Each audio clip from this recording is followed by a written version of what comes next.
এখন আমি আছি শিলিগুড়িতে। শিলিগুড়ি থেকে একটা গাড়ি নিয়ে মিরিক হয়ে আমি যাব একটা নতুন জায়গায়।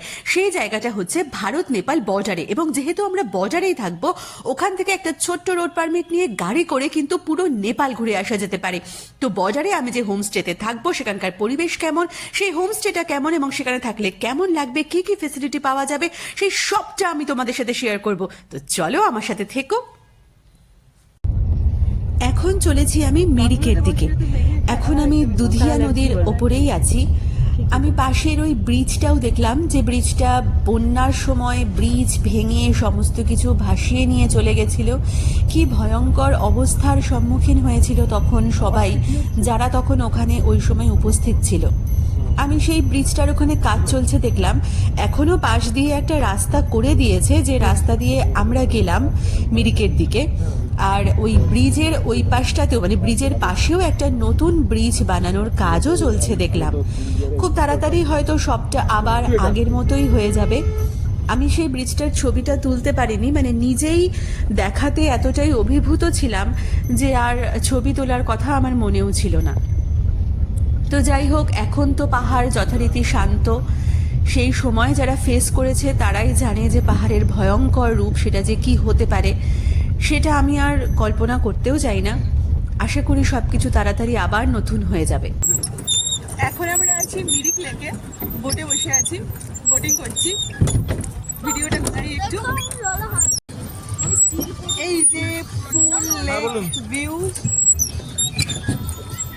আর এই যে আমাদের বোটের পার্টনার আর ঘোড়ার পার্টনার দুজন বসে আছে। এই ব্রিজটা, এখানে একটা কোনো মেলা টেলা কিছু একটা হচ্ছিল, প্রচুর লোকজন ভিড় আজকে মিরিকে। ওই সাইডটা, ওইখানটা বেশ নিরিবিলি নিঝুম একটা জায়গা। ওইখানটা গিয়ে চুপ করে বসে থাকলে পাহাড়ের নিস্তব্ধতা ফিল করা যায়। ওই জায়গাটা ছবি তোলো। এই সাইডগুলোতে প্রচুর হোমস্টে আছে। এই যে এখানটায় সামনেটাই হোমস্টে মোটামুটি ভর্তি। যারা মিরিকে এসে থাকতে চাইবে, থেকে এখানে লেকের মজা নিতে চাইবে, তাদের জন্য এখানে এই যে হোমস্টে মোটামুটি ভর্তি। মিরিকের হোমস্টে সম্বন্ধে আইডিয়া এখন সবার আছে, তাই জন্য আমি এই হোমস্টেগুলোর ব্যাপারে আর কিছু বললাম না। আমরা এবারে একটা নতুন জায়গায় যাচ্ছি, তো আমি সেখানকার ডিটেলসটাই দেব। সব এখানে পরপর দাঁড়িয়ে আছে। এখানে মেলা বসেছে। এই জায়গাটাতে তো বসার জায়গা আছে। ওই যে, তো এবার আমি এই ব্রিজটা দিয়ে, এই ব্রিজটা দিয়ে আমি ওই পারটায় যাব, গিয়ে আমি দেখাবো। কি সুন্দর রাস্তাটা, এখানটা দিয়ে একা একা হাঁটতে দারুণ লাগবে।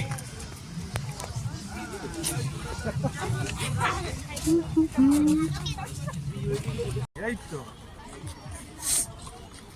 মিরিক লেক। ট্রেনটাতে একবার ঢুকবো, একটু চা কফি খেয়ে।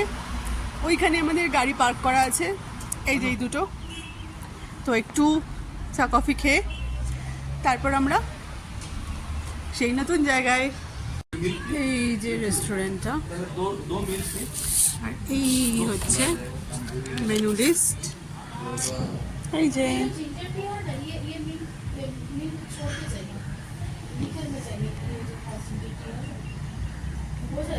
হলো। তাহলে মিরিক ঘুরতে এসে এখানে এসেও তোমরা টুকটাক খাবার দাবার খেতেই পারো।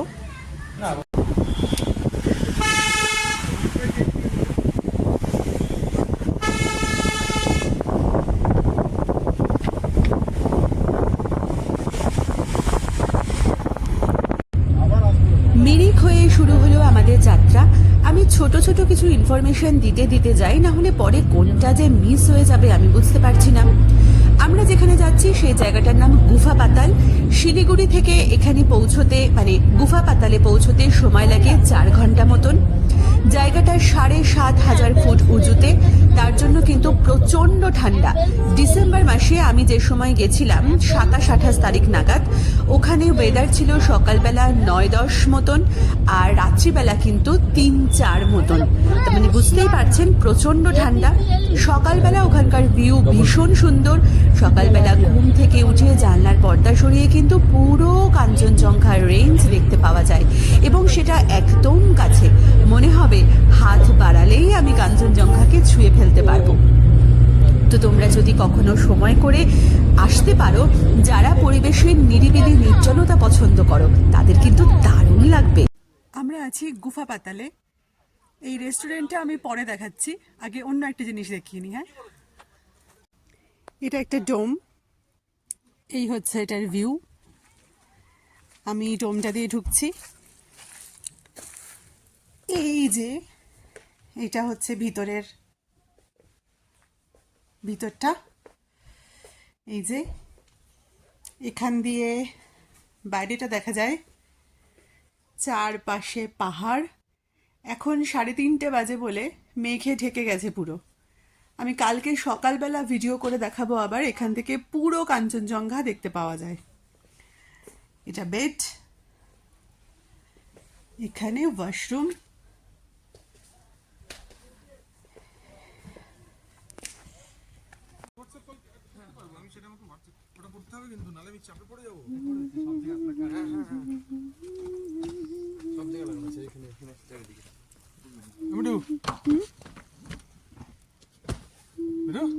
কেমন জায়গাটা? ভালো।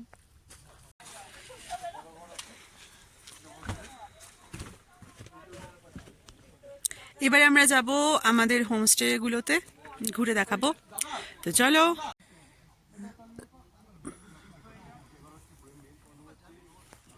তো এবার আমরা ভিতরে যাই, ভিতরে গিয়ে বাকিটা দেখাচ্ছি। এবার যাচ্ছি আমরা আমাদের হোমস্টেতে এই রুট দিয়ে। এখানেও আছে ছোট ছোট ছোট ছোট হোমস্টে আছে, তো আমরা এখান দিয়ে যাচ্ছি। কালকে আমরা কাছাকাছি চলে আসবো, একটু চেঞ্জ করতে হবে কিন্তু। এই যে এখানে আমাদের আরেকটা যে ফ্যামিলি ছিল, তারা ওখানে ঢুকে গেল। আমরা যাব এইটাতে। আমি যাচ্ছি এখন, উঁচু খাড়া পাহাড়, হাঁপিয়ে গেছি।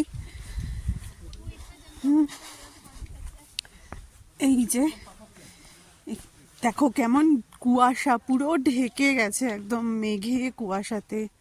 এখন অলরেডি 3:30 বাজে, পুরো আস্তে আস্তে মেঘে ঢেকে যাচ্ছে। আমরা যাচ্ছি, এটা হচ্ছে আমাদের হোমস্টে। এই যে রুদ্রাস ইকো হার্ট এটার নাম। এই যে আমাদের রুমটা চেঞ্জ হয়েছে। আমরা যেখানে ছিলাম আগের ওই রুমটা দেখিয়েছিলাম, ওখানে কিন্তু 3টে পাশাপাশি হোমস্টে আছে। আর এই রুমটা একটু উপরের দিকে, মানে পাহাড়ের ঢাল দিয়ে উঠে আরও একটুখানি উপরের দিকে আর কি রুমটা। তো এখানে প্রচণ্ড ঠান্ডা, মানে হাত পা পুরো কনকন কনকন করছে। রুম হিটার চলছে আর কি সব ঘরেই। তো আমি আমার রুমটা তাহলে একবার আমি দেখিয়ে দিই। এই রুমটাও খুব সুন্দর। এই যে এখন আমি যে রুমে আছি সেই রুমটা হচ্ছে এইরকম। এই রুমগুলো আগে যে রুমটা দেখিয়েছিলাম সেই রুমটা 1500 টাকা করে ছিল। ওখানে যে 3টে পাশাপাশি রুম আছে, 3টে রুমই 1500 টাকা করে ভাড়া। আর এই রুমটার ভাড়া হচ্ছে 1700। এইখান দিয়ে এই যে ভিউ পয়েন্ট, যে দূরে যে দেখা যাচ্ছে ওইগুলো হচ্ছে রেস্টুরেন্ট, ওখানে সমস্ত খাবার টাবার সমস্ত কিছু আর কি পাওয়া যাবে। আর এই যে এখানেও কিন্তু সব ছড়ানো ছেটানো সব এগুলো হোমস্টে আছে। এই যে, আর আমাদেরটা এই যে এখান দিয়ে এই পাহাড়ের ঢালটা দিয়ে উঠে এসে এইটা হচ্ছে আমাদের হোমস্টেটা। এইগুলো এই রুমটার 1700 টাকা ভাড়া। আর আগে আমি যে রুমটা দেখিয়েছিলাম ওই রুমটা ওখানে 3টে আছে রুম, ওই রুমগুলো 1500 করে। এই যে এখান দিয়ে এইটা হচ্ছে ভিউ পয়েন্ট, এখান থেকে সকালবেলা ফুল কাঞ্চনজঙ্ঘা দেখা যায়, পুরো রেঞ্জ। আর কারেন্ট এখানে থাকে খুব একটা বেশি যায় না, সমস্ত রুমে রুম হিটার আছে। এটা হচ্ছে টয়লেট, এই যে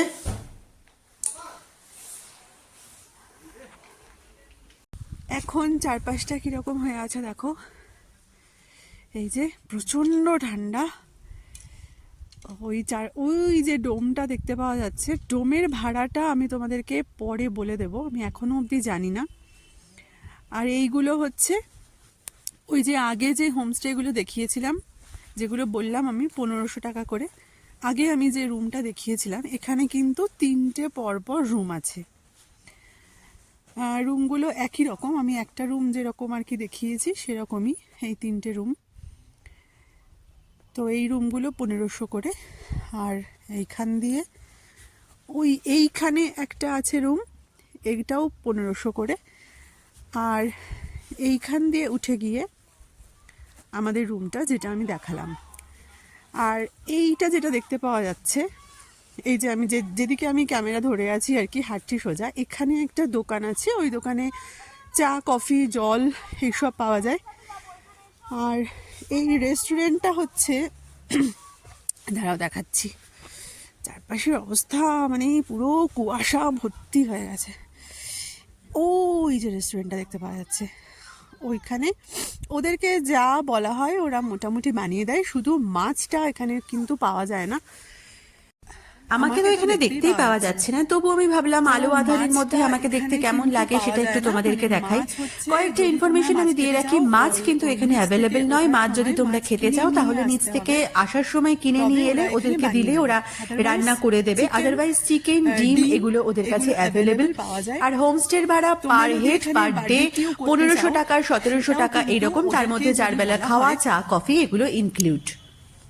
এবার তোমরা যদি এখানে বারবিকিউ করতে চাও, এখন আমি আর বেশি কিছু দেখাবো না, কারণ এখানে এখন এমনিতে কিছু বোঝাও যাচ্ছে না, এতটাই কুয়াশা। আমি কাল সকালবেলা আবার দেখাবো, সকালবেলা যখন কাঞ্চনজঙ্ঘাটা দেখা যাবে তখন আমি চেষ্টা করব ঘুরিয়ে দেখাতে।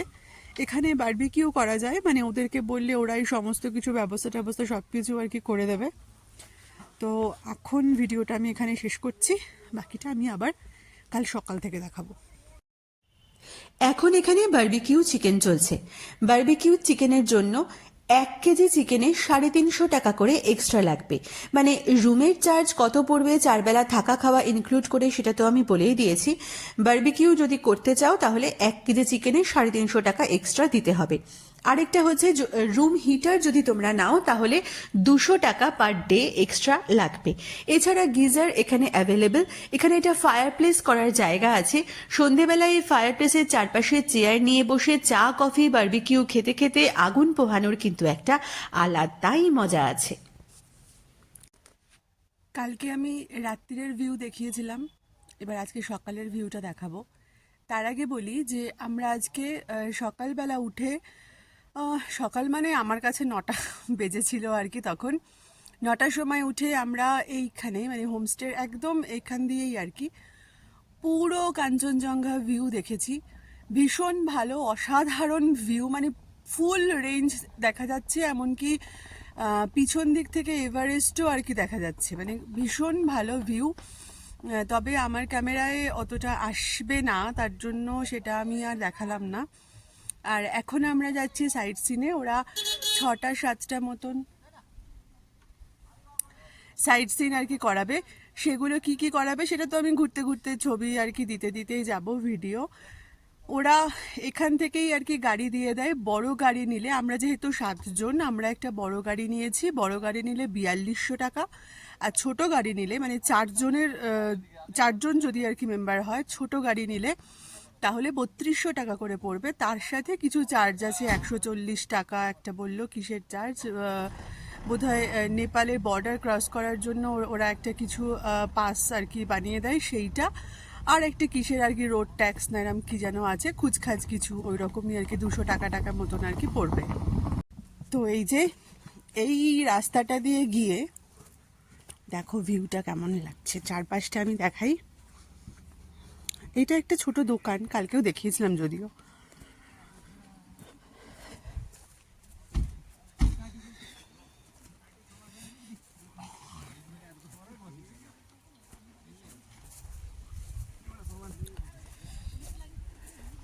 এই ভিউটা ওখানে আমাদের সবাই দাঁড়িয়ে দাঁড়িয়ে ওখানে গল্প করছে, আমি ওখানেই যাচ্ছি।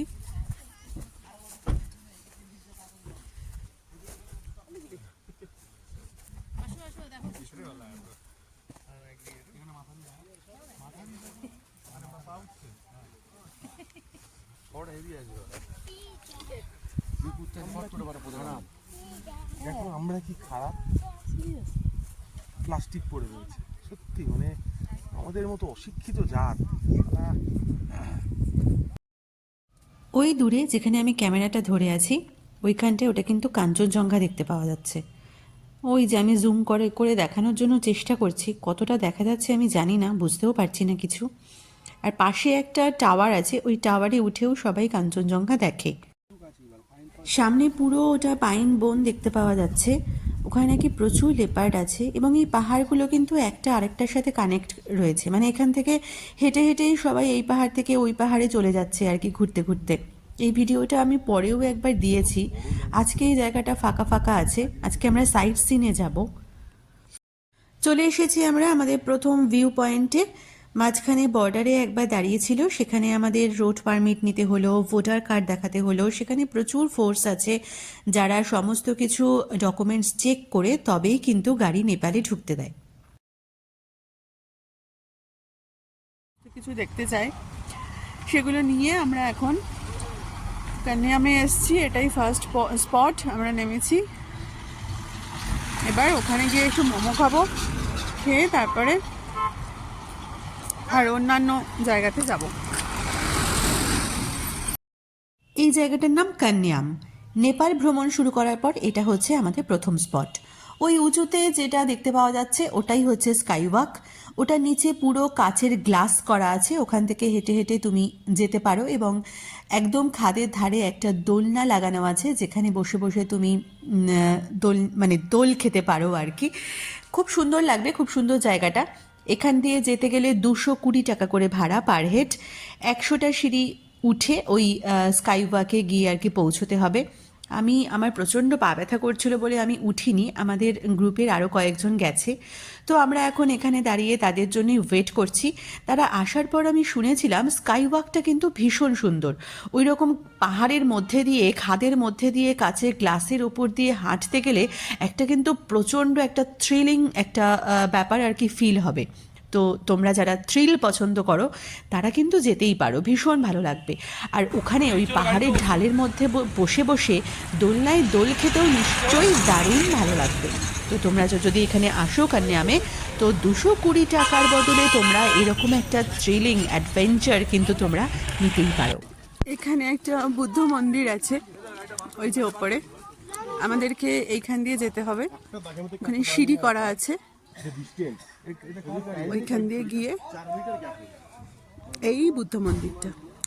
এপাশ থেকে ওপাশে যাওয়ার মতন রাস্তা আছে, এখানে অ্যাডভেঞ্চার করা যায়। সূর্যোদয়া অ্যাডভেঞ্চার রেস্টুরেন্ট অ্যান্ড বার। এখানে স্কাই সাইকেল আছে, কাপল জিপলাইন আছে, ক্লাসিক জিপলাইন আছে, সুপারম্যান জিপলাইন আর মিনি বানজি, সবগুলোই ক্যাম্প ফায়ার করা যাবে। এটা এই যে রেস্টুরেন্ট অ্যান্ড বার, এখানেই টোটাল ব্যবস্থাটা এখানে করা আছে। আর ভিউটা তো হচ্ছে এরকম। তো আমরা এখন যাব, আবার গাড়িতে উঠে আমরা পশুপতি মার্কেট যাব। চলো যাওয়া যাক। এখন আমরা আছি পশুপতি মার্কেটে। মার্কেটটা রেঞ্জটা হচ্ছে এইরকম, এই নিচ থেকে শুরু করে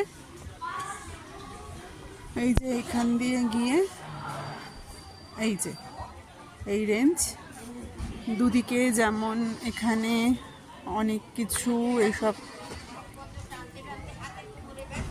এই ধরনের জিনিসপত্র এখানে পাওয়া যায়। এখানে বিভিন্ন রকম স্টাইলের ব্যাগ, এখানে এই যে ভেতরে জ্যাকেট, ব্যাগ।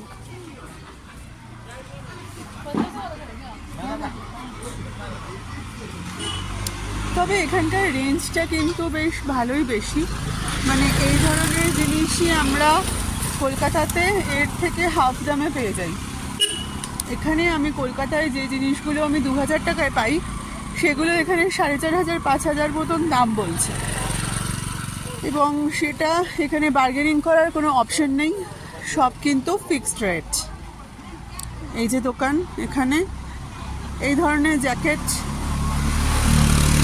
ব্ল্যাঙ্কেট যেগুলো পাওয়া যায়, এগুলো প্রত্যেকটা জিনিসই কলকাতাতে অ্যাভেলেবল এবং এর থেকে হাফ দামে।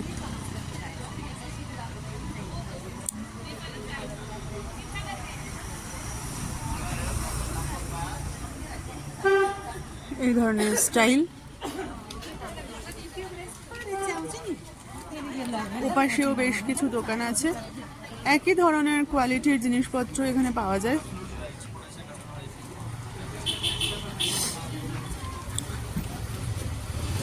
এই যে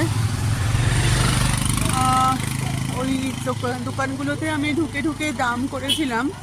এই যে বাইরে যে জ্যাকেটগুলো ঝুলছে, আমি দার্জিলিং থেকে একটা সোয়েটার কিনেছি 350 টাকায় মাত্র। সেম সোয়েটার এখানে 1500 টাকা দাম বলছে এবং ফিক্সড রেট। এই ধরনের জ্যাকেট এগুলো আমাদের কলকাতাতে অ্যাভেলেবল। শুধু তাই নয়, আমরা যারা ফ্লিপকার্ট, অ্যামাজনে যারা আমরা কেনাকাটি করি তাতেও অ্যাভেলেবল। এই যে এই হচ্ছে মার্কেট রেঞ্জ। ওপরে আরেকটু আছে এখানে, এই যে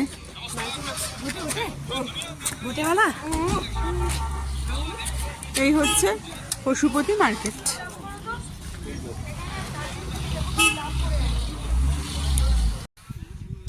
এই দেখো ওই দূরের ওগুলো সব পাইন বন, ওখানে নাকি লেপার্ড আসে আর বড় বড় পাইথন আছে। ওই নিচের দিকে যে পাহাড়গুলো দেখা যাচ্ছে, ওই যে দূরে, সবাই এখান থেকে হেঁটে হেঁটেই নেমে গেছে মোটামুটি। হেঁটে হেঁটে গিয়ে বিভিন্ন জায়গায় বসে বসে ছড়িয়ে ছিটিয়ে সবাই গল্প করছে, আড্ডা মারছে। ওই যে দূরে আরও পাহাড় দেখা যাচ্ছে। ওই দেখো, ওইখানে আমার ক্যামেরায় কতটা ধরা পড়ছে আমি জানি না। ওই দূরেও সবাই ওখানে চলে গেছে হেঁটে হেঁটে। ওইখানটায় একটা গ্রুপ এসছে, ওরা ফটোশ্যুট করছিল। আর এখানে একটা চায়ের দোকান আছে, ওইখানে একটা টাওয়ার আছে, ওই টাওয়ারে উঠে অনেকে কাঞ্চনজঙ্ঘা দেখে। জায়গাটা ভীষণ সুন্দর, নিরিবিলি জায়গা। যারা নির্জনতা পছন্দ করো তাদের এখানে এসে ভীষণ ভালো লাগবে। নিজের সাথে আর প্রকৃতির সাথে সময় কাটানোর খুব ভালো জায়গা। আজকে আমরা চলে যাচ্ছি এখান থেকে সোজা শিলিগুড়ি যাব। তো আজকের ভিডিওটা তাহলে আমি এখানেই শেষ করলাম। গুফা পাতাল এই জায়গাটা ভারত নেপাল বর্ডারে হওয়ার কারণে কিন্তু এখানে নেটওয়ার্কের ভীষণ সমস্যা। হোমস্টের ওয়াইফাই একমাত্র ভরসা। তবে এখানে ছোট্ট একটা রোড পারমিট নিয়ে একটা গাড়ি করে কিন্তু তোমরা অনায়াসেই ঘুরে আসতে পারো পুরো নেপাল। আরেকটা ইনফরমেশন, ডোমের ভাড়া এখানে 2500 টাকা পার হেড পার ডে, থাকা খাওয়া 4 বেলা চা কফি ইনক্লুডিং।